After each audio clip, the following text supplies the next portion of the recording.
find someone who's unlike you in some way and then share storytelling, or to find someone who's in your in-group and invite them to share a story that they know will make you feel a little bit uncomfortable when it comes to ideology. So both way works, right? So um, and just share those stories, and when listening to those stories, practice the non-judgmental mode of listening.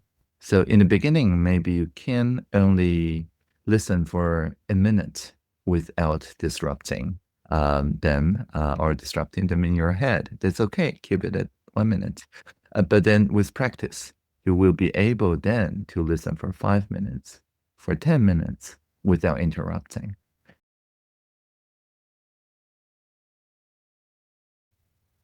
Audrey, welcome to the Accidental Gods podcast. How are you and where are you this glorious December morning?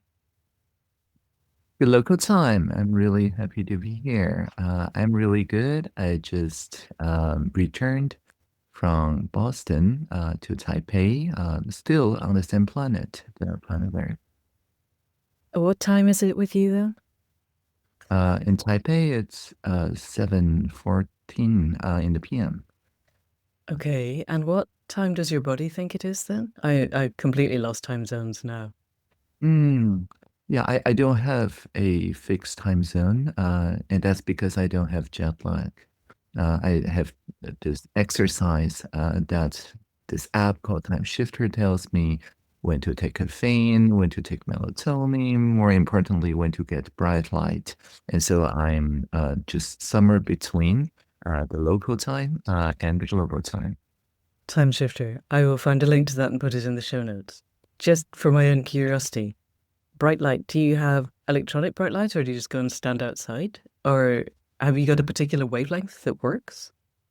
Yeah, well, walking under the sun, of course, always works. I have this MacBook Pro that if I turn on this Vivid app, just simulates sunlight with a lot of lumens, and that works too. Okay, that's another. Yeah, this is so now we're opening up my complete lack of knowledge of the apps that are available these days. So I'll find the Vivid app and put that on as well. So I had a whole bunch of questions I was planning to ask, but actually, given that we're here, I heard you, I think when you were talking to Alistair and Rory, but also on a podcast with someone in Taiwan, talking about the fact that you use your sleep as a form of work. That if you need to process a problem, you said if it's a really hard problem, I'll sleep for longer. And first of all, I want to know how you do that. Is that still a thing? And that you process work while you're sleeping. And dreaming is a big part of the life of this podcast and of my life. And I'd be really curious to know how you came to that and how it works for you and if it's still a thing.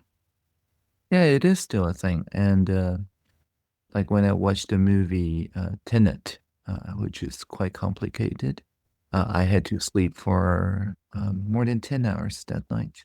And when I wake up, I was like, oh, it all makes sense. Right? And so it is still a thing.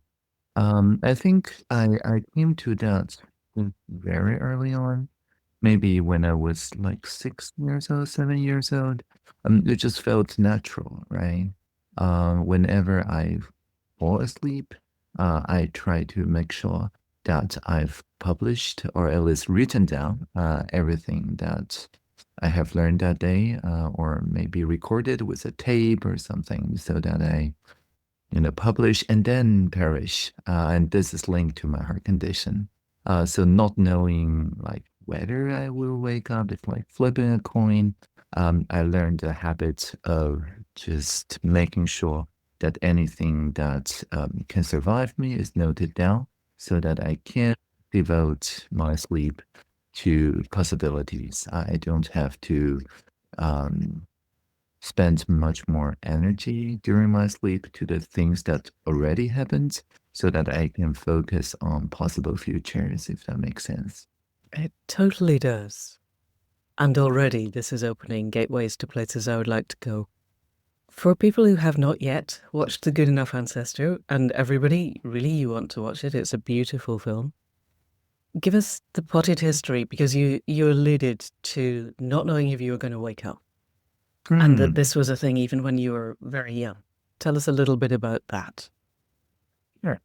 Yeah, so I was born with VSD, ventricular septal defect, which means there's a literal hole in my heart. And I remember my earliest memories were just going to a hospital and my heart beating a little bit faster and then fainting and then waking up again. And so my survival skill really is to keep my heart rate under a certain BPM, beats per minute, so that I don't get too angry, but neither too joyful or too excited of any kind.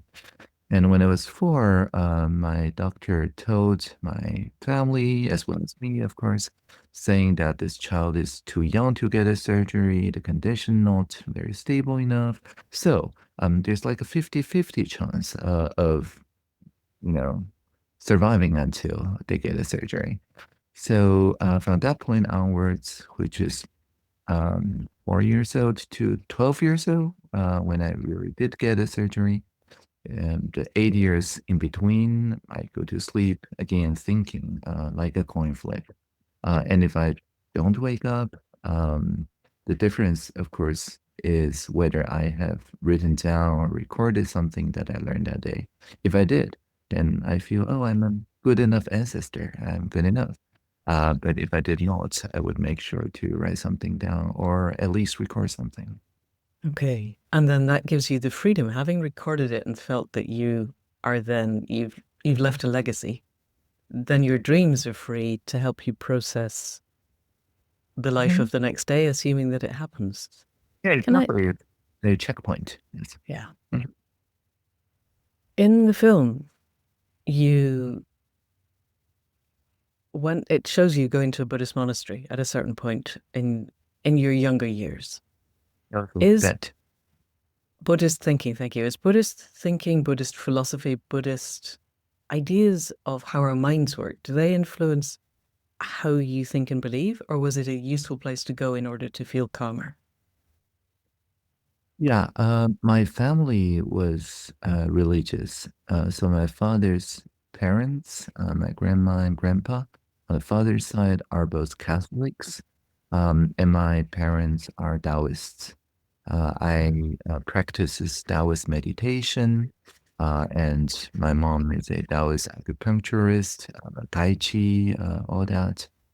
So I would say that my early years, the Taoist tradition is far more formative. Okay. I, of course, read Buddhist scriptures and many other things growing up. It's a useful frame, I guess, to have conversations, especially of a much more rational kind, like making sure that there's words for all these things. But for me, Taoist practices that is quite innate to me. So yeah, I would say Right. Taoism and Buddhism are both quite integral to my way of being. And for those not familiar, we've spoken to Buddhists relatively frequently on the podcast. I don't think I have ever spoken to anyone who is Taoist. Is Oh, there a great. central tenet or a central frame of Taoism that you could give us the potted outline of to anchor So us? certainly. So, core to Taoism is this idea of wu wei or effortless action. And quite simply, that means um, it's always easier if you're connected to a holistic feeling system and so on, to just do whatever feels right. Because in that condition, you're acting on the way or the nature's way and so on, and it's unlikely to cause second order effects that are actually detrimental. But if you act in a way that feels like doing, feels like struggling, feels like very strong, and you have a lot of ego and so on, then you may have good intentions, but almost always it disrupts the balanced flow, and you end up with actually adverse second-order effects that maybe you don't want. So figuring out this effortless action is a core tenet of Taoism. Right. And that opens doors to a lot of your life and the ways that you have navigated politics and gender and sexuality and all of the things where you find the way of least resistance. I remember Glenn Vile saying that when it came to pronouns, you had written somewhere star hash star, star stroke star, which also in computing means basically any input will be received. And I thought that was so delicate. Uh-huh. Thank you. That's correct. And so, yeah, maybe people have seen the Taoism symbol, which is the Tai Chi. You have the yin and the yang, like Yeah. two wings, and it takes both wings to fly. And then the yin and yang also embeds yang and yin within themselves. So there's always a level deeper. In any binary situation, you can see some of those non-binary within any binary situation. So that's the symbolism of Taoism. Thank you. Okay, so potted history of your life. You were very politically active. No, let's go back a little bit. You were teaching yourself to code before you even had a computer. There was a wonderful bit in the film where your mother said you were basically, you set yourself up a screen and a keyboard that were of paper, and when you hit the delete key, you would rub something out and type something and write it back in again. And that was the point where she thought, I better get this child a computer because that's a very slow way of learning to code. So you taught yourself coding, and you said earlier, of course, you've been reading Buddhist classics. Yeah, I'm not certain most kids under the age of 6 are reading Buddhist classics, but there we go. You taught yourself to code, and you became very involved in the pro-democracy movement in Taiwan, such that you were part of the Sunflower Revolution. Very, very briefly, can you tell us a little bit about your motivations there, where you wanted it to go, and where you were able to take it? Does that make sense as a set of questions? Of course. So when I was 8, that was when I got a piece of A4 paper and using a pen wrote QWERTY as a keyboard, and using a pencil wrote whatever the computer will respond as a way of learning programming. And also that year, it was 1989, my dad traveled to Beijing to cover the Tiananmen situation, the Tiananmen protest. And he stayed there until the 1st of June, which is very fortunate for our family. And he gets very involved with that community, the Tiananmen exiles, people very young, actually just in their early 20s. And so he went to Germany, covered the fall of the Berlin Wall, and did his PhD in the Saarland University, Saarbrücken University, on the border with France. And his PhD thesis is about communication networks and its roles in the Tiananmen movement. So when I was 11, I would move to Germany for 1 year to study, and also to sometimes meet in our living room his research subjects, people who fled Beijing, and a lot to think and say about democratization and the role of technology in democratization. Some of them would eventually come to Taiwan and teach in universities here. Some of their students would end up peacefully occupying our apartments, where it's all very karmic. In Taiwan, back in 2014, 10 years ago, the trust level was really low. People were really, really polarized. The approval rate of the Ma Ying-jeou president back then was 9%, not very high. And people were just seeing that this integration with Beijing, no matter whether it's the Huawei and ZTE in our then new 4G network, whether it's integration of the publishing industry, including the newspaper my parents used to work in, getting bought by a very pro-Beijing force, so on and so forth. People were really worried. But instead of just protesting, we call ourselves demonstrators. because we're not just against something, we're for something different. And so I helped live streaming the breaking into the parliament and also the conversations around 3 weeks around the occupied parliament involving 500,000 people on the street, many more online, organized by 20 or so civil society organizations, so that every day you can see people literally coming together, literally starting from a place of division and polarization. But thanks to facilitation, both offline and online, managed to agree on some uncommon common grounds. And every day we did a checkpoint, read to the plenary what we did agree on, so that after 3 weeks, the head of parliament, Wang Jinping, simply said, actually, these occupiers have a point. Let's just implement what they say, right? So that was when we realized actually the demonstration really worked. And at the end of that year, I joined the cabinet team, first as a young advisor, a reverse mentor, and then after 2 years as a full minister in the cabinet. So where to take it? By 2020, our trust level became like 73%. So from 9 to 73 in just a span of 6 years. And we mostly want to show the career public service, the government, how to trust the people.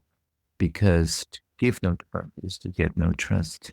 And if you can trust the people and work with the people, not just for the people, you can then recast democracy as something that people can participate in continuously. And when that happens, we do not need to, hit a wall, hit the brakes, backpedal, turn somehow the steering wheel very difficult, and then start again, a lot of flip-flopping. But rather, there's a continuous function of the steering wheel where people's will is constantly guiding the machine of the government. So making sure that people can continuously put their hands on the steering wheel, that is most of my work, and to regain mutual trust. Right. And as far as I can tell, you managed to maintain that through a general election at the start of 2024, when there seemed to be quite a lot of foreign interference. And you had a 2-year strategy leading up to that where you were pre-bunking the videos that were going to come in.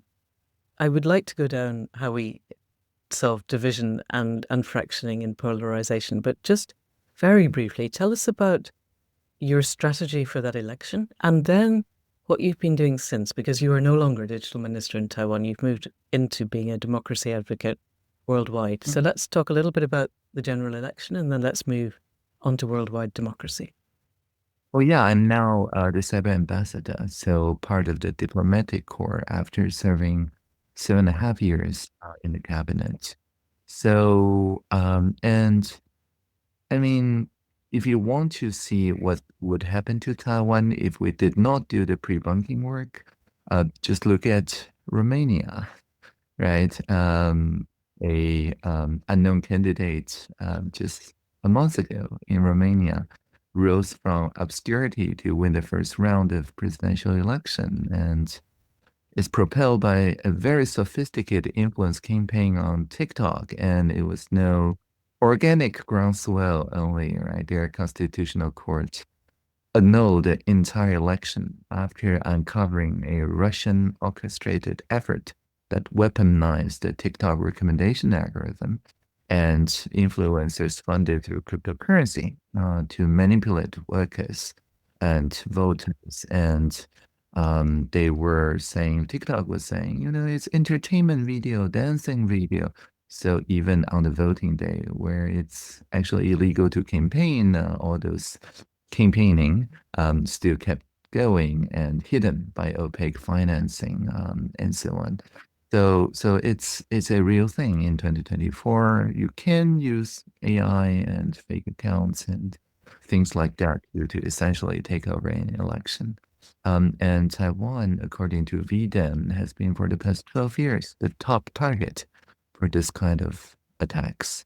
And so we found that debunking, when people already have this community spread level of polarization, usually doesn't work, unless it's like very personal, very high connectivity, strong links, and so on. Maybe some of that works, but what reliably works is pre-bunking, which is showing people that this kind of attack is coming. So 2 years ago, I deepfaked myself. An actor portraying as me showed exactly how that is done. And we also showed people the election rigging attacks, how you will get messages saying maybe something gets broken on your way, maybe there's shooting, maybe there's accidents, explosives, and so on to discourage you from voting. And after voting, there's bound to be videos that says, "Oh, the tallying is fake," and things like that. And so nobody want to be manipulated by foreign force, right? So when people saw that something like that is coming, way before these attacks actually came, then inoculates the population. And in schools in 2019, we also changed our curriculum so that instead of media literacy or digital literacy, which is about something you receive, we switched to media competence, which is something you co-produce. Because when a class full of young people went through the process of checking the sources, deliberating, maybe correcting the three presidential candidates as they're having a debate in real time, their mind goes through this more journalistic balancing and bridging sequence, which inoculates them long term against polarization attacks of any kind. And then they can invite their parents and grandparents into the privacy fact checking mechanism, which is open source, which does allow us to discover those viral polarization attacks and push out something that is pre-bunking an hour or so, at most 2 hours after each trending attack. And if you do that within that 2 hour window, then it reaches more people for the first time than the attack. And so the pre-bunking still works. But if you wait for like 48 hours, then of course that doesn't work. So there's this very interesting system of multiple civil society organizations, antivirus companies, and the public sector all working together to ensure that we pre-bunk as much as possible. And it worked, as in you ended up with an actual democratic elected government, not the ones that the foreign interference would have wanted to be elected, correct? There's that. And also, after the election, all the three parties and their supporters feels that first it's fair and free, and also they have won a little bit, right? So there's no splintering of the society. And according to BTI index, the population, the percentage of population supporting our democratic progress, our democratic system still is above 90%, which is something that I'm very proud of, because many said that in order to do this kind of counter infodemic work, you have to sacrifice a little bit on internet freedom. But yet, still today, Taiwan is the most free place in all of Asia, according to Freedom House and so on the internet. Brilliant. Okay, I would really like to go and look at education, but let's hold that for a little bit. You said you are now an ambassador. Yes. Tell us about the transition to that, what that means, and where you've been and what you've been doing. Sure. So I'm officially ambassador at large in charge of cyberspace governance. What does that even mean, right? Yeah, what does it? Yeah. Well, it means first and foremost to bridge, to be diplomatic, to connect the different communities within the governance of technologies. So think of For example, when it comes to AI, there are people who say that AI is a big risk to the society. And there's people who also say that AI concentrates power and that's very dangerous. So one is about harm and abuse of AI, and one is about just the nature of AI deployment, how it concentrates power. So both sides tend to agree that we should do something about it, but they tend to prescribe different ways. The first kind of people usually advocate for something that is much more closed, so that you can closely monitor how AI is being used and abused. And the second side usually think that it needs to be transparent, accountable, open, so that each and every person can adjust AI to their liking or to their culture's liking, without getting colonized basically by those large few frontier labs. So there's a lot of kind of infighting within the AI community, that both factions. And so my job as Cyber Ambassador is to figure out something in common, like the yin and yang on both sides. Figure out, for example, how to build a safety commons, the kind of tool that are not dual use. Think of, for example, during the pandemic, if we have good technology that just make mask very easy to produce at home, still, that is a non-dual use technology, meaning it cannot be easily used to produce weapons. It is a defense-only technology. So when things are of this nature, then it's okay to be open source. And so to figure out exactly which part of the AI ecosystem is not weaponizable and focus the energy of both sides on these shared tools. So that is one kind of diplomatic work that I do, and many other things as well. But all of it is around this idea of finding uncommon ground between the factions that were kind of canceling each other out. That's really interesting, because I had thought you were going around the world as a pro-democracy advocate, helping people to find democratic solutions to the current crisis of our system, which you seem also to be invested in. But let's stick a little bit. Depends how much you can say. So I am struggling to understand which parts of AI might not be weaponizable, given that there's a very broad spectrum from creating bioweapons in your basement because AI has told you how, to influencing elections and changing the narrative to suit a particular worldview. And AI is implicated in all of these. Yes. What parts of AI are not weaponizable? I'll use one very concrete example. So AI makes it really easy to generate subtle variations of an existing picture, or now with the general release of Sora, video as well. And as we know, there's already a quite big challenge online when it comes to CSAM, that is to say, child exploitation imageries, including video. And AI makes it much worse by not just having ways to subtly kind of tamper with the picture so it's undetected by the current filters, or to do synthetic CSAM, right? It is a big challenge. Now, there exists such a tool now that in the latent space, which is a technical term meaning the AI's mind, when it's doing training, a CSAM image and its corresponding text, the grooming text, is the same dot. And this is a new development because previously all the images are in one space, a subspace. All the text are in another subspace.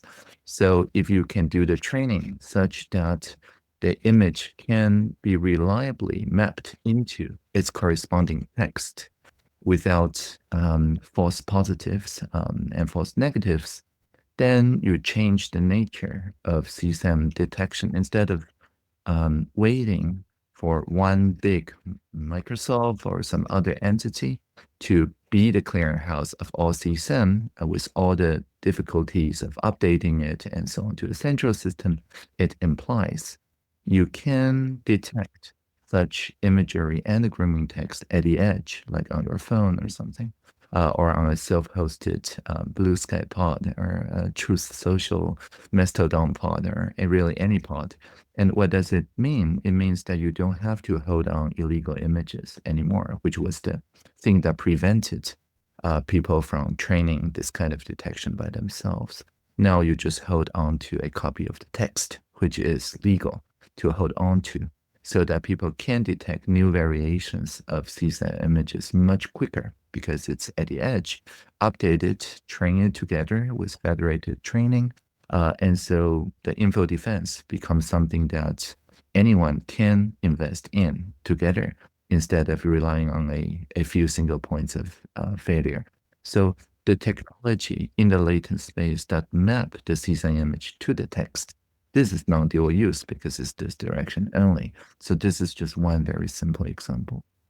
And is that being taken up widely? Are people seeing that this is useful and bringing it, applying it to their AI? It seems to me, so there's OpenAI, there's Microsoft, there's the Saudis with Falcon, the Chinese have whatever the Chinese have. There aren't that many at root different architectures. Are you able to go in? First of all, is that correct? And second, are you able to go in at the source, so to speak, and talk to those people, or are you talking to the iterations on the edges? Does that make sense? Yeah. So yes. So it is true that the companies, the frontier labs you mentioned, are at the conversations. So the AI Safety Institute convening in San Francisco, which I attended, of course, included those stakeholders. But it also includes the people working on open source AI, Hugging Face, Mozilla, Eleuther, so on and so forth. And so the Meta Llama team, of course. And it's quite interesting because even though we may think of, say, Google DeepMind Gemini as proprietary, they actually have a open source counterpart within their own team called Gemma. And Gemma, which is open source, has its own set of safety tools. And also something called Gemma Scope, which is a tool, a very cool tool that you can look into the reasoning of the AI so that you can see, for example, when it's saying something to you, whether it triggers certain activation patterns within the AI that you can then link those patterns into, oh, this AI is trying to confabulate this topic, or this AI is maybe trying to escape, trying to convince you to exfiltrate itself, and so on. So it makes it easier to see the not to anthropomorphize too much, but the intention, the subconscious intention that the AI models have when it's responding to you, which is again very useful for safety. And so the community contributions to these shared safety tools can also help the proprietary model, the large Gemini part, to be more safe because, again, these safety tools are non-dual use and they're meant to be shared. So long story short, yes, people are pulling together such resources. And in the upcoming AI Action Summit in Paris, there is this whole track about public interest use of AI that will explore this kind of commons. And to your other point, how to make sure that in all the different phases of AI training, fine-tuning, deployment, and so on, we can include meaningfully democratic input so that when people feel, actually, this AI is being deployed in this social role that I'm not comfortable with, or that within this social role, we have different expectations and we want the AI systems to align to these expectations, like our expectation of a facilitator is different from a teacher, a different from a companion to the elderly to take care and so on, right? So all these different pluralistic alignment and a democratic way to input into these, this is also identified as a non-dual use part and therefore should be open source. So it's both using AI to enhance human coordination and democracy, but also with democracy, align AI so that it fits the society instead of forcing society to align to AI. So the democratic participation part is still also part of the safety commons. Some people are calling it democracy commons. Right. Okay, and that opens up a whole different suite of directions. I would like to take a step back. I really want to look at this, and we will come back to it. But it seems to me we are at the inflection point that Ilya Prigozhin spoke of. When a system reaches maximal complexity, it bifurcates, or the possibilities bifurcate, and we either collapse into chaos and extinction, or we emerge into a new system. Mm-hmm. And we feel very close to that, to me. You can say not if you want, but I think the singularity of the technology curve is the horizontal part of that chaos complexity curve. And so we can play with AI and make it do whatever we want.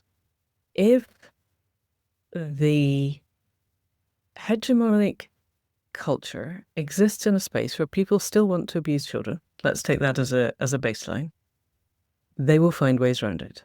And that actually, what would be really good would be to have a culture where nobody wanted to abuse children, where we had reached a level of emotional and spiritual literacy and maturity where we were coming from heart mind and not from our wounding, where we had transcended the traumas that got us here and actually begun to evolve into being a species that was generative and unitive rather than destructive and divisive. And that until we get there, the people who want technology to enhance human evolution are always going to be playing catch up with a culture that isn't there yet. It's until humanity evolves, however good the technology is, it's playing catch up unless the technology becomes an instrument of our evolution. Mm-hmm. Yes. Where would you take those concepts? I leave that door as wide open as you want it to be. Yeah, I would say that democracy is a kind of technology. It is a social technology for human coordination that gets better the more we invest in it. So waiting for 4 years or 5 years to vote, to have a choice among, say, 4 people, that's just what, 2 bits per 4 years. That's in internet terms, very low bandwidth and very high latency. You have to wait a lot to upload just 2 bits. However, nowadays we can have democracy with a higher bandwidth, with very simple, like this kind of video conversations. We can get a random sample of people, and we did that this March. We had a digital town hall, and we talked about exactly this information collapse online thanks to AI, which is a very controversial topic. And I did mention that to ring in these, crypto scams and so on, fraud advertisements, the kind of knee-jerk reaction is to ban things, to censor things. But then Taiwan is a leader in internet freedom across Asia, and our people don't want the state to overstep its boundaries. And so we have a lot of people passionately disagreeing with each other.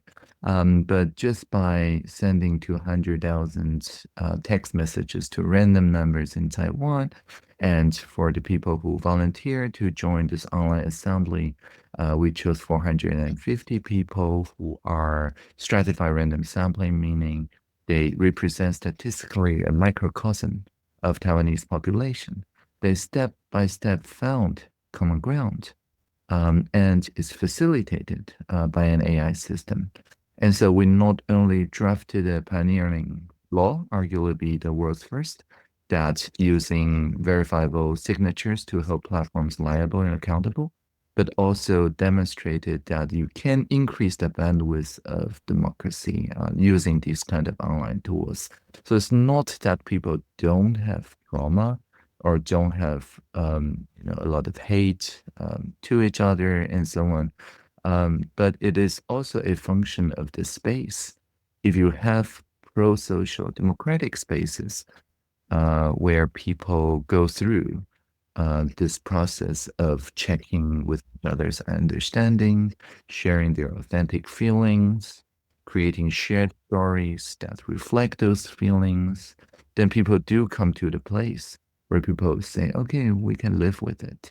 And then these live with it rough consensus then become law, quite literally, right? So I think it is possible to merge these two to basically apply a technologist's mindset on the technology that we call democracy, and then using digital democracy to align other technologies to the people instead of extrapolating the worst parts of our instincts when we're in polarized antisocial spaces, like social media that strip mines our social fabric.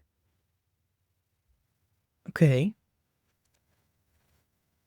Is Taiwan, are the people of Taiwan, would you say, moving towards a level of emotion, spiritual literacy so we just had an election in the US where there was extreme polarization.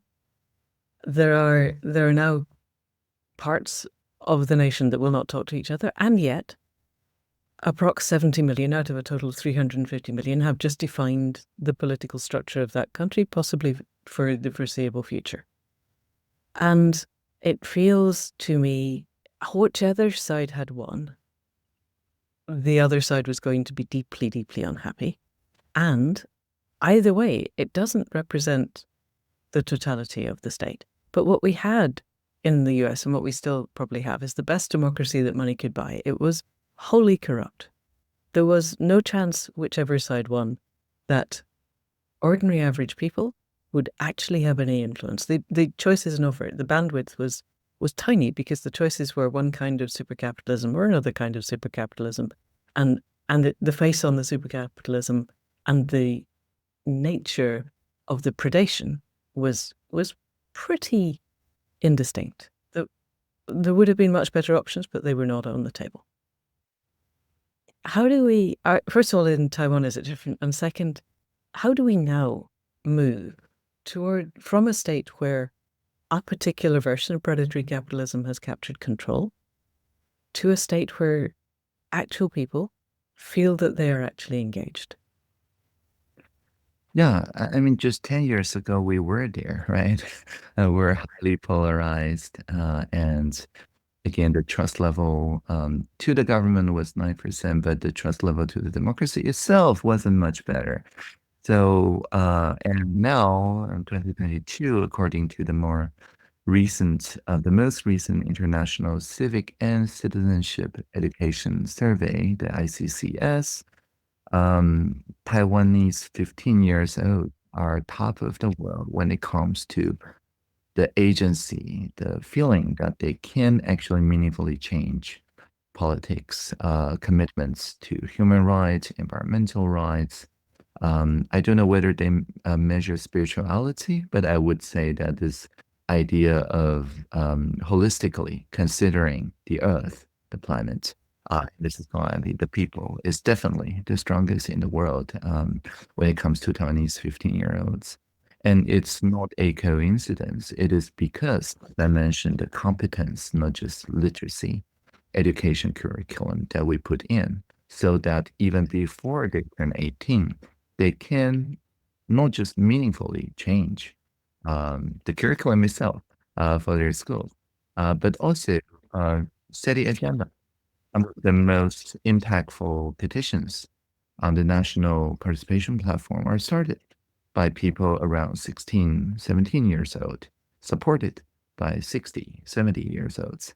And like banning plastic straws or national bubble tea takeouts, like going to school 1 hour later because science shows 1 more hours of sleep gets you a better grade and 1 more hours of study, so on and so forth.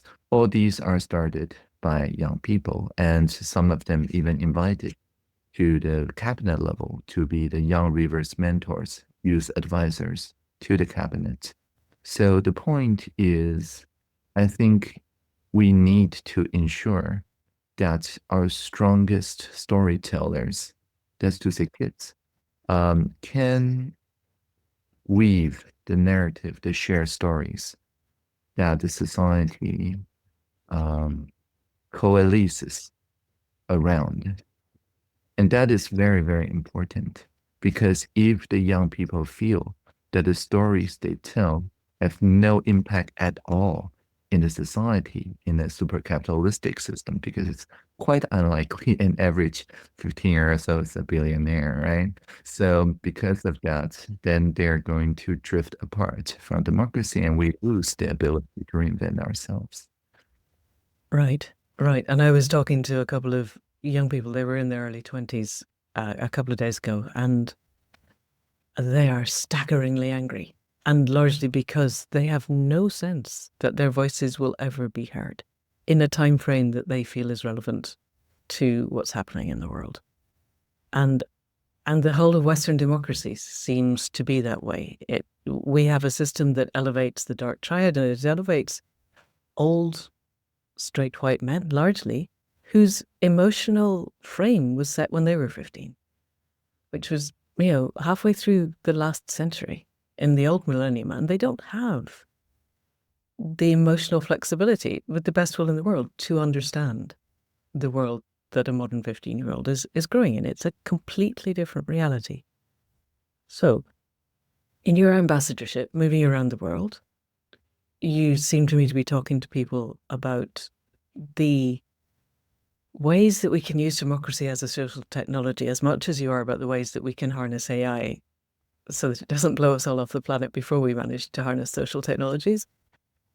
How do you see, or what do you see that we could do? Those of us who would like the continuation of complex life on Earth in a way that is generative and heart-based and connected to the web of life and all of those things, what steps can we take as we see what certainly seems to me to be the advance of quite constricting supercapitalism? The one thing that gives me hope that Steve Bannon is not going to get his 10,000-year Reich, frankly, is that ideology is never going to win over biophysics, and denial of the climate emergency is not going to make it go away. That's not a great basis for hope. It's not doing good things for my sleeping patterns.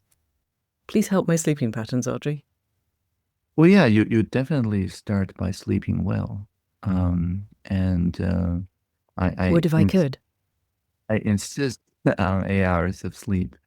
Right? So even during time zone crossings, or especially during time zone crossings, if I don't feel like I have a full sleep, I always make time to sleep more. There is no negotiation around that. It's just what I require. How do And you that's do this? very I important. remember talking to John Alexander. He said when you were in London and you didn't feel you had enough sleep, you just lay it down on the embankment and used his jacket as a pillow and went to sleep. Audrey, this is a very useful skill. Some of us don't. We might want more sleep, but it doesn't actually happen. Tell us your sleep techniques. That alone would make this podcast stellar. It's already stellar, but tell us how you get enough sleep. I think the most important trick is, as I mentioned, to publish and then perish. That is to say, if there's anything that you feel the world should know, maybe it's okay to jot it down before going to sleep. That reliably works for me. And equally importantly, I think if you have some like plans for tomorrow or different engagements that you have on the calendar and so on, usually I just tell myself that I'll sleep on it. And really in my dreams, I simulate those different timelines, like different sorts of futures. that my brain and just pick the one that made more sense, I guess, when I wake up. And again, sleeping then don't feel like you're slacking. Escapism. No, you're actually doing pre-bunking, pre-training for your tomorrow in your sleep. And again, that's if it's a story you tell yourself. It really just happens, right? And so I think it's quite interesting how people, after a full night's sleep, automatically go to the place of the heart that you just mentioned. Like people become much more wholesome, holistic, and so on. And it really says that about the quality of life that we're leading. There's people who push the sleep deficit to the weekends and then just go through the week in a kind of half asleep mode. But science has shown that it really doesn't work. You really need to pay off the debt within 48 hours. Otherwise, it's going to cause chronic damage. So just, staying aware of these basic dynamics of sleeping. Now, I think if we make sure that we take care of ourselves in this way, then this care also manifests in ways that we treat each other. And then it may be the climate, it may be AI disasters, it may be biorisk. You mentioned quite a bit of these. But when people are in a sufficiently slept mode, they see these then as invitations, as I like to quote Leonard Cohen. There's a crack in everything, and that's how the light gets in. And to be able to see these challenges, global challenges, planetary challenges, as the crack that invites the light in, again, requires a well-rested mind, because otherwise you're just going to do this fight or flight thing. But to fight or flee from CO2, I don't think that's very constructive. Yeah. Yeah. And that reminds me, I was recently reading Tyson Yunkaporta's new book called Right Story, Wrong Story.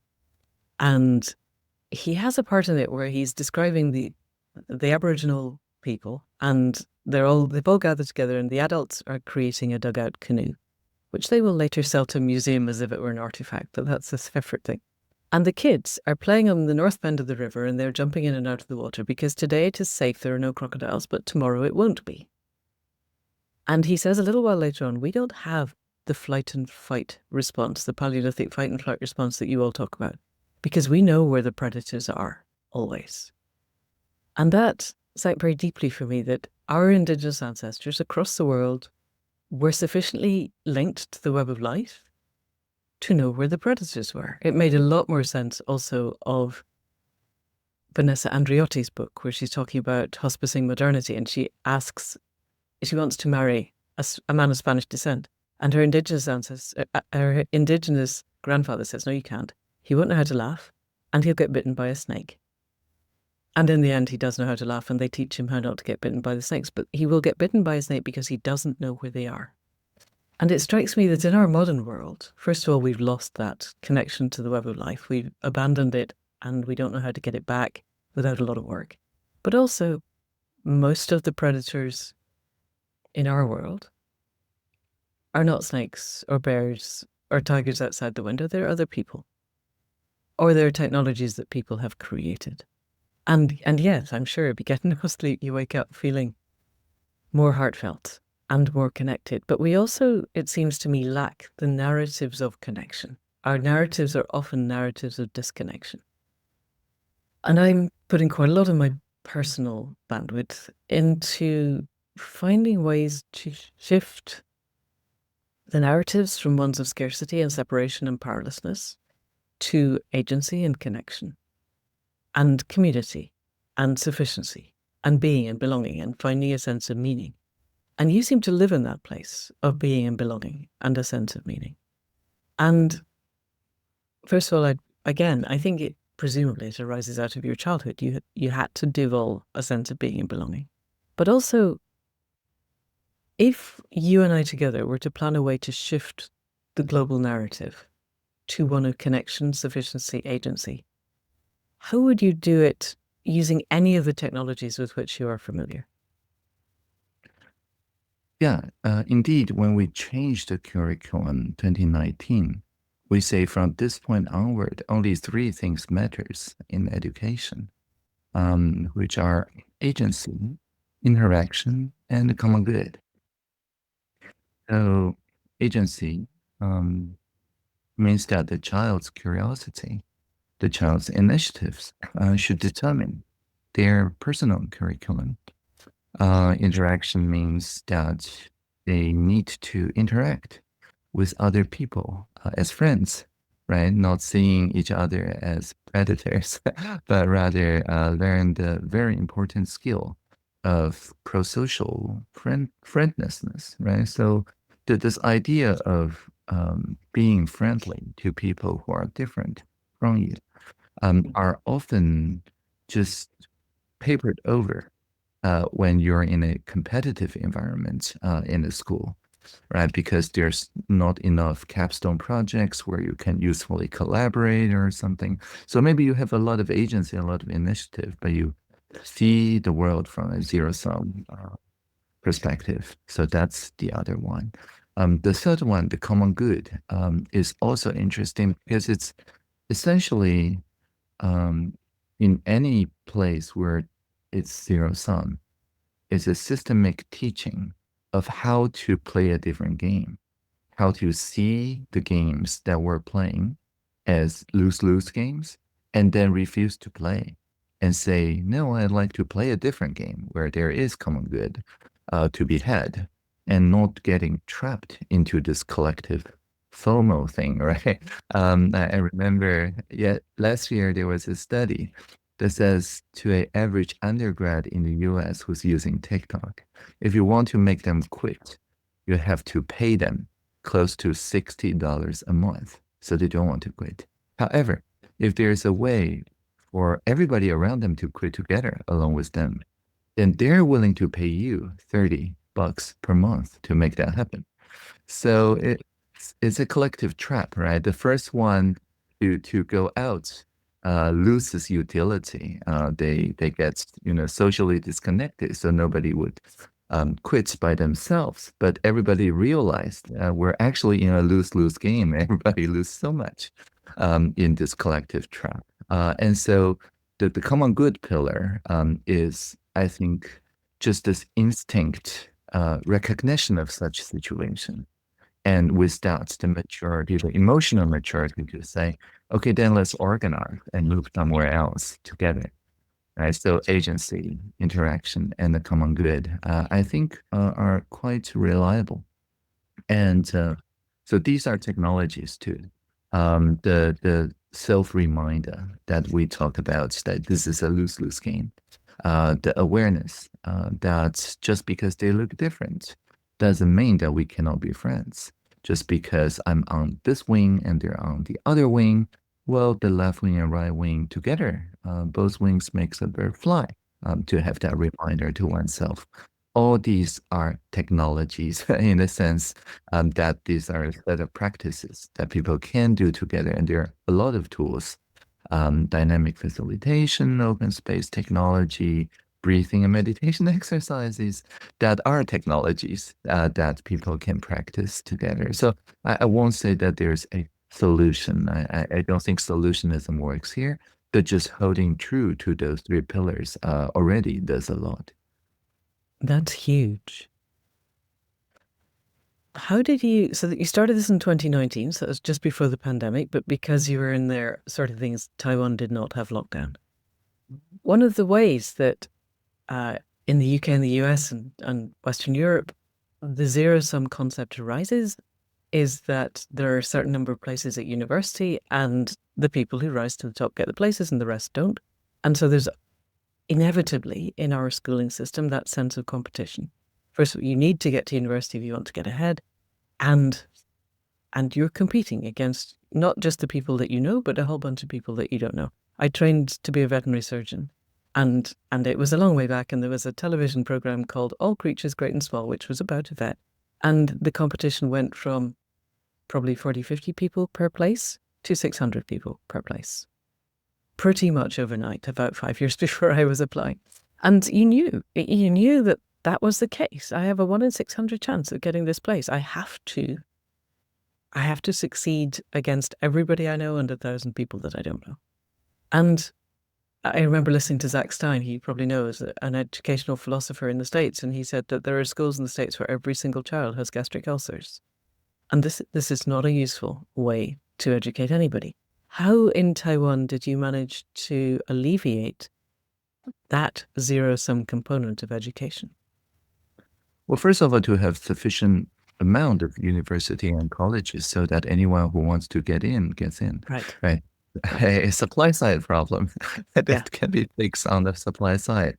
And also have community colleges. So for lifelong education, people can easily upskill and reskill themselves.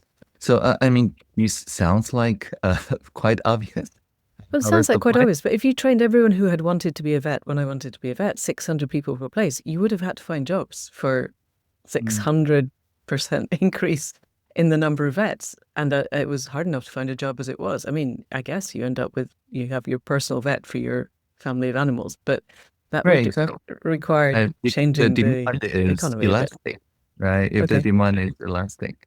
Yeah. So I mean, it depends, right? So if you look at things from the common good way, and you identify the kind of jobs in which the demand is elastic, meaning that the more professionals are doing it, then more people want to do it, right?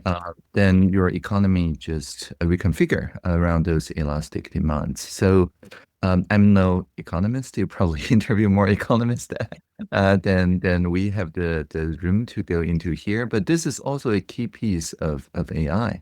If deploying AI tools enhances people's ability to respond to novel challenges and so on, as in coding, for example, then just having one personal programmer for each of your daily needs, that is not inconceivable. This is conceivable, right? So it's not like there's a fixed number of programming and design positions in the world. The more abundant there is, the more we would like to have, right? So to structure the job system around these kind of elastic demands can get people out from this false dilemma, false zero-sum thing.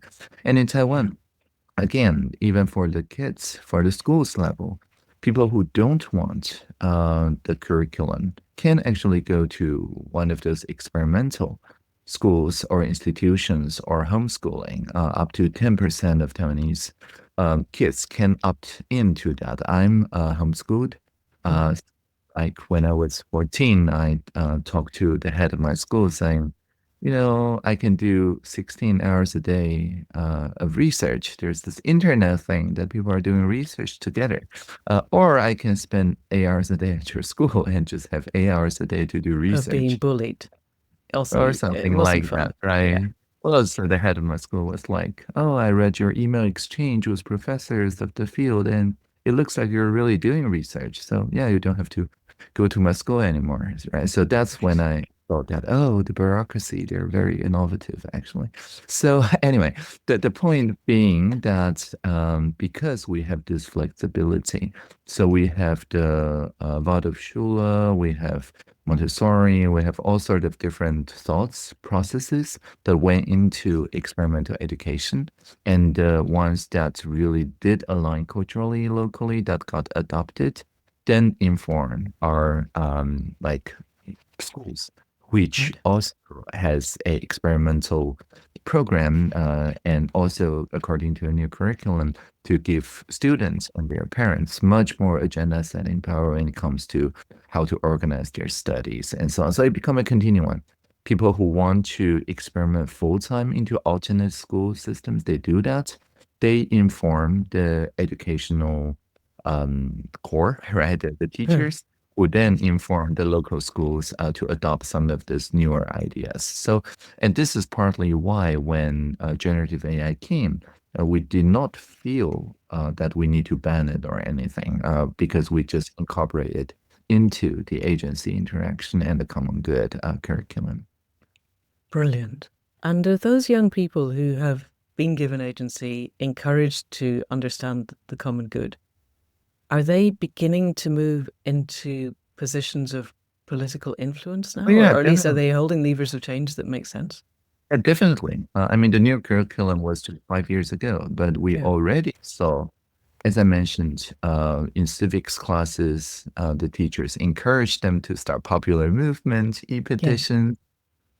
There's a young person named Vivian who just started a campaign of detabooing periods and menstruation. She actually crowdfunded and built a museum for menstruation, which is no mean feat, and That's cool as actually, that. yeah, taught in the top university NTU this class on social innovation around menstruation. And nowadays it just becomes very normalized, right? And that change happened over what, 4 years, Right. right? So that's what you get when you have young people with agency and a common good. That is so cool. Thank you. That's made my day perfect. Alrighty. So it's beginning to sound as if Taiwan is a melting pot for ideas Mhm. and that you're encouraging and allowing and that the whole world could watch Taiwan to see what is possible. In my version of an ideal culture, we're back to Plato's idea of the disparity between the lowest paid and the highest paid, maximizing at 20 to 1, which is not the case in the Western world at the moment. What's the kind of pay disparity within Taiwan? Have you managed to move towards something where there's more equivalence of income? Yeah, so Taiwan did not massively change the Gini index, the income disparity over the past decade, but we did get a lot more affluent. So by PPP, that's adjusted to the actual price, the GDP adjusted to the local price. Taiwan is now, I think, second only to the US in all the economies with more than 10 million people. But because we're much more equal compared to the US. So I guess you can say that a typical household, a typical person in Taiwan is perhaps in the like absolutely the most developed economy when it comes to like medium-sized countries or larger. And so because of that, we can afford to have like good universal healthcare that covers dentistry and many other things, which again makes it feel safe, right? For being a Taiwanese. Not even the citizen residents enjoy that too. Yeah. Right.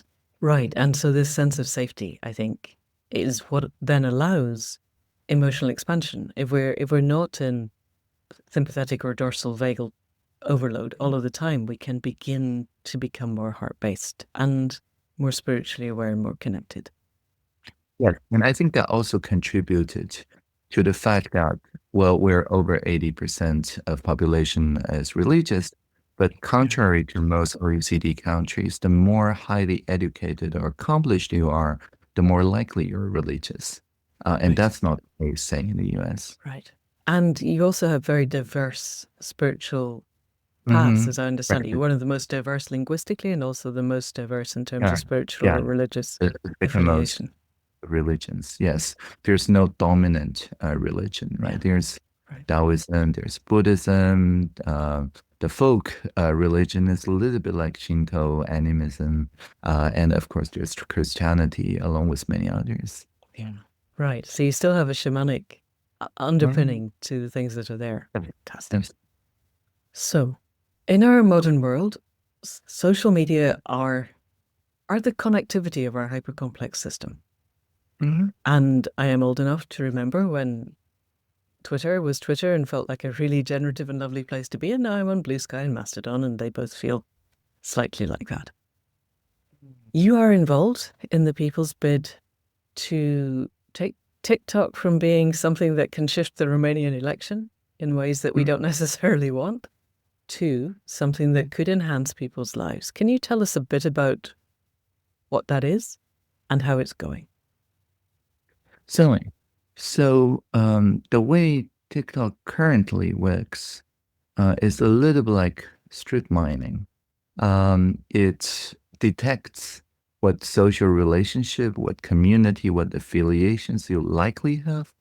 It hides that from you, and then it maximizes your engagement, meaning is short-term addiction and profit, and extract a lot of value from that, but it doesn't replenish the social bonds.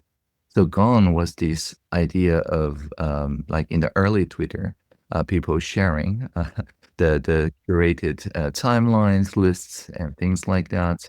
The early blogosphere, where people share the links to the blogs and using aggregators.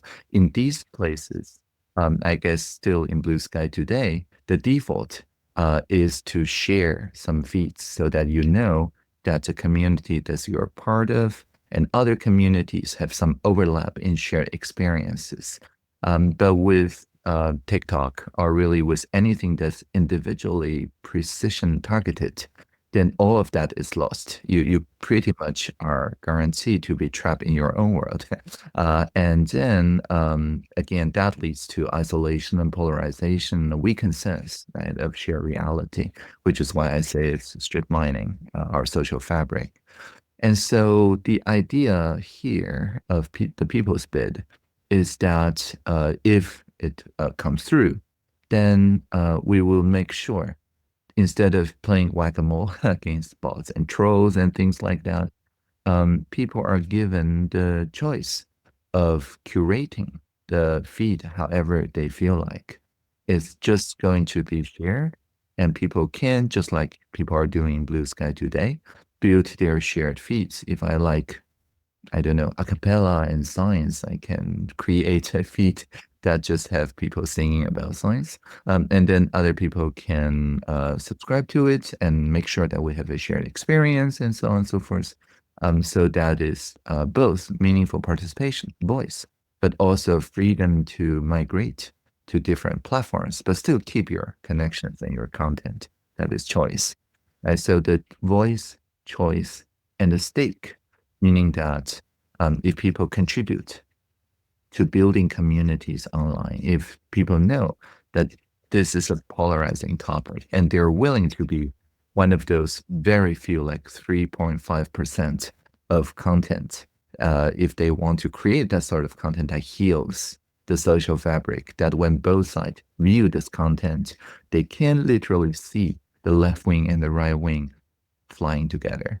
And that's having a very strong healing experience to both sides of people. If they're willing to do that, then it's actually very much worth sponsorship. There's a lot of people who, and charities and institutions that want to sponsor this kind of meaningful social fabric connection, and the people who create this kind of interconnectedness, this connection over just one side of polarization, they can get the monetary support, the financial security, so that they can keep doing this kind of work. So voice, choice, and stake.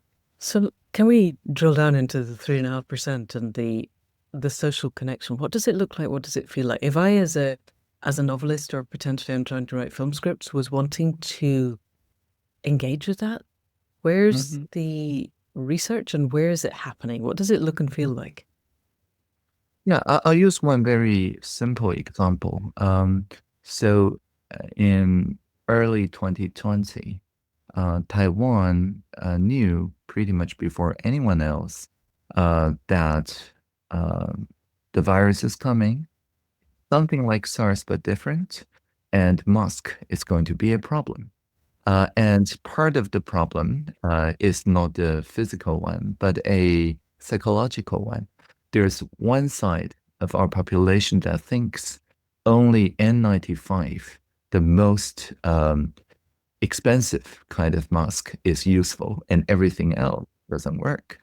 Or the other side thinks that it's ventilation, it's aerosol, wearing a mask actually hurts. Any kind of mask hurts, right? So both sides have something that sound like a hypothesis, and the science at that time isn't ready to answer those hypotheses.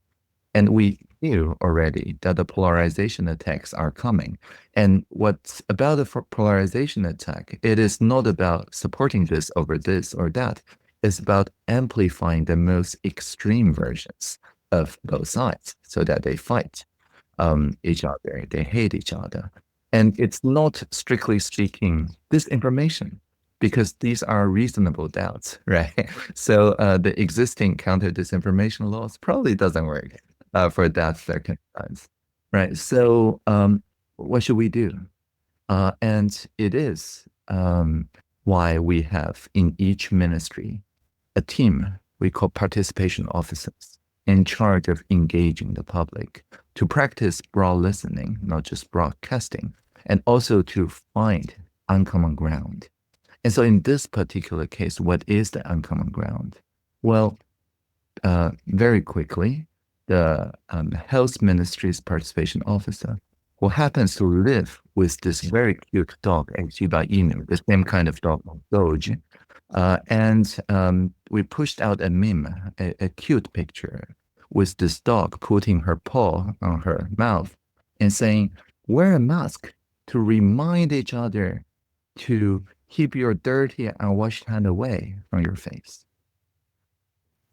And this, so the problem is not that you're breathing in other people's exhaled viruses, it's that you're going to be touching everything and then you're going to touch your face because you do, and then you're going to infect yourself. And your mask is there. Just a reminder to wash your hands. Right. So it completely depolarizes this topic. Right. And people on both sides can live with this message, right? And the dog is so cute. So so it became much more viral. It became a viral vaccine, right? So people who have seen this picture, they simply cannot be angry about somebody wearing a mask. And we did measure the tap water usage. So people did wash hands much more after and this also did wear masks, because you also had ways of queuing up to know where the masks were and to know who'd got masks. Can you tell us a little bit about that? Because that was really interesting. Yeah. We have a stable application interface that just keeps updating a shared database of where each pharmacies carrying the masks are, its street address, and also how many masks are there for the day for rationing. So the upshot is that people can see like a common ledger where the masks are in the most demand. And if there's problems in our distribution, for example, for a while, we measured by the average distance from your point to the next pharmacy that has masks. So in theory, it's very equitable because everybody is on average the same distance to the next available mask. Except, of course, not everybody own a helicopter. So in place where you have to wait for a bus, things like that, actually, people have to spend an hour to get to that pharmacy, even though it's the same, like 10 kilometers away. And then it's actually quite imbalanced. But because we publish these numbers and update it like every 3 minutes, the opposition party who discovered this with the OpenStreetMap people and asked the health minister, oh, there's obviously a problem, a bug in their distribution. Then the health minister at the time said, well, you are, so the MP, MP Gao used to be a data scientist.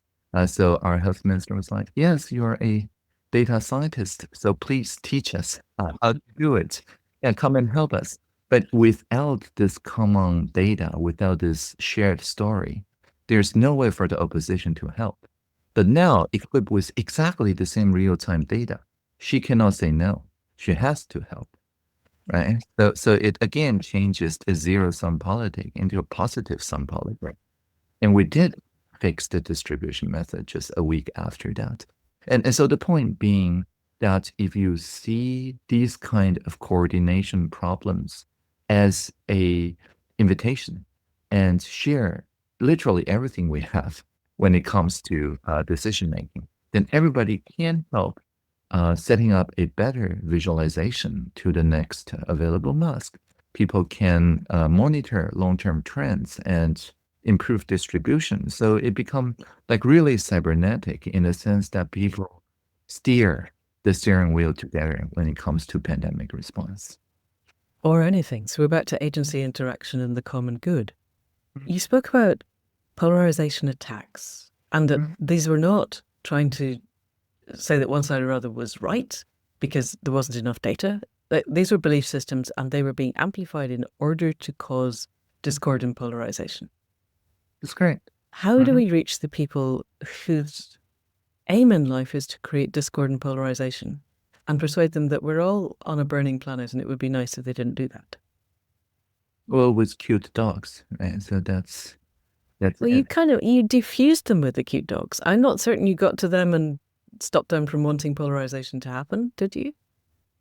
Well, I mean, there's competition, and many of the trolls, all they want is recognition, right? So I practice troll hugging. The idea here is that when people mention my name or tag me and have like 400 word of very toxic, polarized hate speech, with the help of a language model, I can reliably find like the 3 or 4 words within that rant that I can construct a nice meaning out of it, interpret it as something constructive. And then I just very sincerely reply, usually with a direct message, but if it's a public board, I also reply in public, and just ignore everything else and just concentrate on this snippet that I can then construe as constructive and engage sincerely. And so troll hugging means that this troll actually know the only way they can get the attention they crave is not to spew more polarization and hate, which is, frankly speaking, very transactional. Every time you get attention because of it, you still are thirsty because it's not relational. You build a strong link, right? But for this kind of troll hugging, we're basically saying, hey, you can have a strong link if you just focus on this kind of behavior, and they learn very quickly, right? And it works. It Really? works. You get Yeah, this is yes. positive reinforcement in that's Yeah, really interesting. exactly. I've got a Or friend some- who goes on our right-wing news in order. He's there to be he's invited on because basically then 3 or 4 of them can spend an hour assaulting him, but he's very good at staying positive and engaging. But then on Twitter, where he feels he has to keep a position, the toxicity is horrendous. But if I were to suggest to him that he use your technique, then I can see that happens when you've got individuals who are seeking any kind of connection. The only way they know how to make connection is to be toxic. If I were in Romania and there was a state that was directing polarization as a way of then influencing an election, as potentially might have happened in a slightly larger nation fairly recently also, the people whose actual job it is to destroy any kind of semblance of democracy are going to be less amenable to that. What do we do when there's state intervention? They're also very likely just robots. So but somebody is behind it. There's an actual human being making this choice somewhere up the line, is there not? Oh yeah, definitely. Though they're not going to see the troll hugging messages, right? Yeah. So and that is the difference. Right? Okay. And so yeah, I mean, foreign interference is fascinating. In Taiwan, we do have a system where we can see where the traffic comes from. Because we're an island, right? If it travels through subsea cable, obviously, yeah. And so we treat them quite differently. Like during the height of cyber attacks, we even made sure that only the domestic people get to post new messages on some government platforms, and people who connect from outside of Taiwan are basically enjoying only read-only access. And if you want to contribute to it, then you have to prove that you're actually at least a Taiwanese resident. though we have good infrastructure for that, right? You have the citizens digital certificate, you have this wallet, this FIDO app that you can use to remotely sign a message. And it's a meronym, it's a part of a name. So you can, using our decentralized wallet, declare that you're, a person who is a resident in this new Taipei city that I'm in, but you don't have to disclose your street address, your name, or your birthday, or anything like that. Or if you want to be eligible for some benefit, you can prove that you're over 50 years old, but you don't have to disclose exactly how old you are, right? So this meronymic personhood credentials means that we can create a real burden for people who want to mount these troll attacks of 50,000 robot accounts because they cannot get this kind of personhood credentials.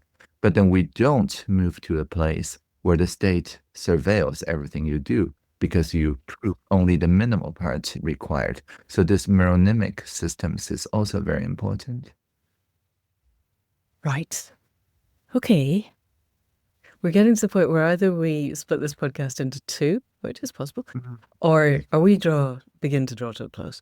I think probably the latter because you have to go to bed.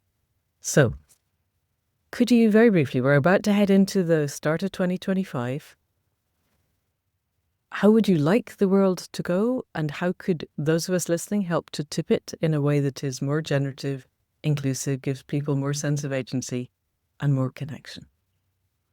Anything you want to say for 2025? Yeah. I remember when we installed this new system of the new curriculum, pre-bunking, everything in 2019, people collectively felt in Taiwan like, oh, last year was peak polarization and we're finally over that. And then it just continuously depolarized after that. And so I think for people in the US, 2025 is going to be a year where people look back and think, oh, that was peak polarization and we're finally over that. And hopefully by the end of 2025, that the entire world can look back and say, yeah, it was peak polarization a year ago, 2 years ago, a few years ago, but now humanity is over that. We're collectively over when it comes to peak polarization. That's the direction. I would be so happy. And is there anything individually people listening could do to contribute to the depolarization of the world? Yeah, definitely.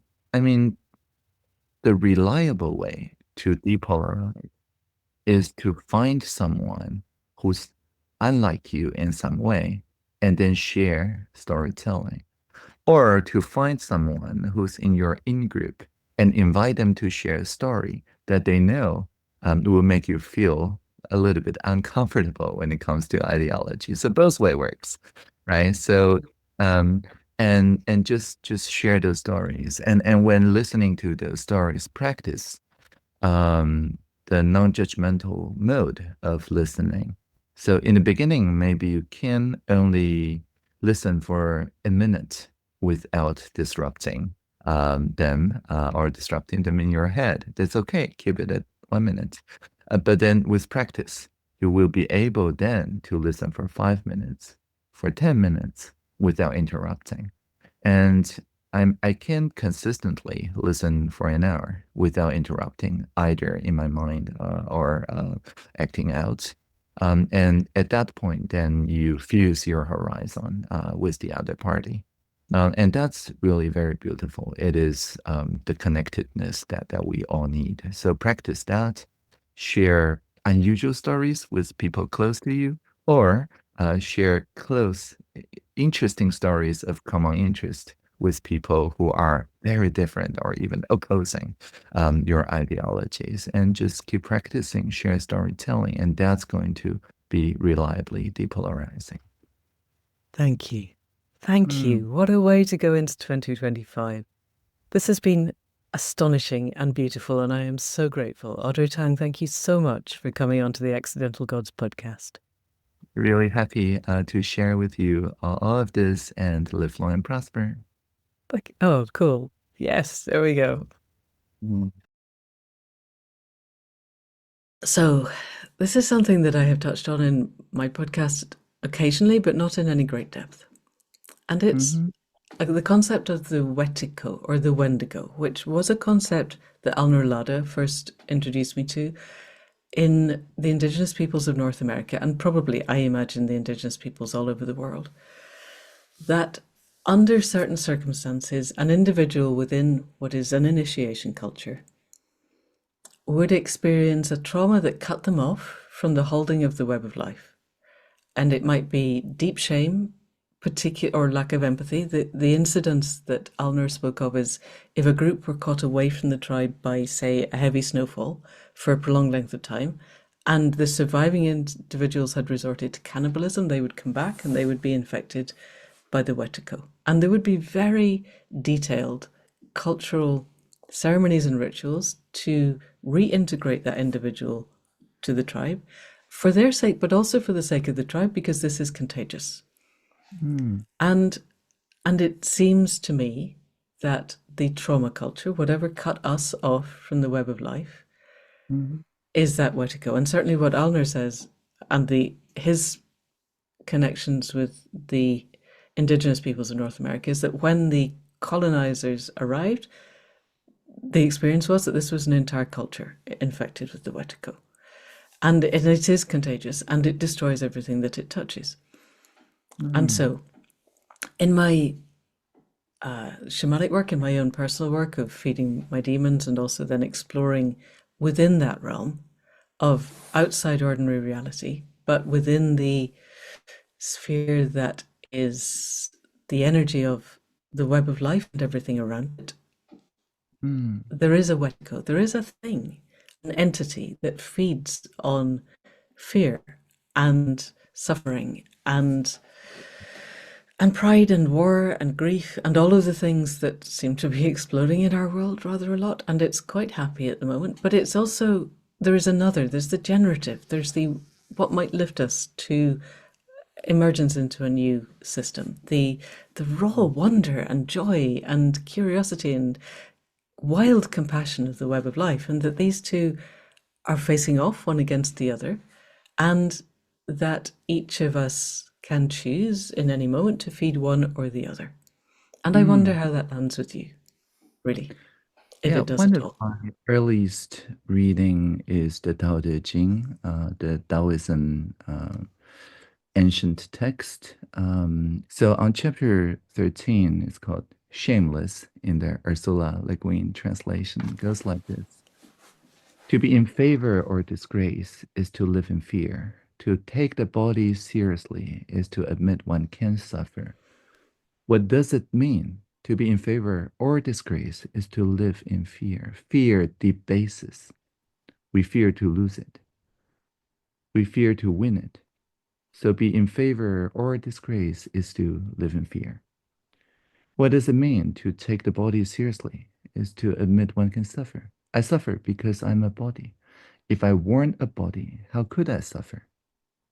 So people who said their bodily good before the public good could be entrusted with the commonwealth. And people who treated the body politic as gently as their own body would be worthy to govern the commonwealth. Right. So I think that says something quite clear, which is there is this fear and there is this suffering, but they are a function of a mind virus, or however you want to say it, that debases. And then if you just go with that debasing thing, then you go into a place where the Tao Te Ching says, the ever wanting soul only see what it wants. And that's the immediately the previous chapter, not wanting. It says, and I quote, the five colors blind our eyes, the five notes deafen our ears, the five flavors dull our taste. Racing, chasing, hunting drives people crazy. Trying to get rich ties people in knots. So the wise soul watches with the inner eye, not the outer eye, letting that go and keeping this. So that's pretty powerful text. Hmm. And I Hmm. love And that you got the Ursula Le Guin translation. yes, it's very poetic. And so basically, it's saying the inner eye was open all the time. Like when people are born, that's the eye that's open. But somehow there's this mind virus that closes the inner eye and turns to the outward eye, and then in favor or in disgrace, and to live in fear and then suffer. So there's a very clear line of thinking here that says as soon as you open your inner eye, then you don't suffer the same way that you suffered when you thought you were just an individual trapped in the body, always craving for more. Okay. Okay. And then in the Taoist symbol that we always see, the yin yang symbol, then the light and the dark are interconnected and each holds within the other the Yes. seed, but within Yes. itself the seed of the other.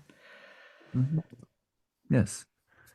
And so yeah, so that's basically it, right? So there's people who work with the Tao, the whole nature, and it said that, and I quote, the people who work with Tao are Tao people. They belong to the way.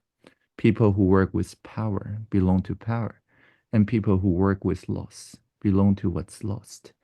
So give yourself to the way, and you'll be at home on the way.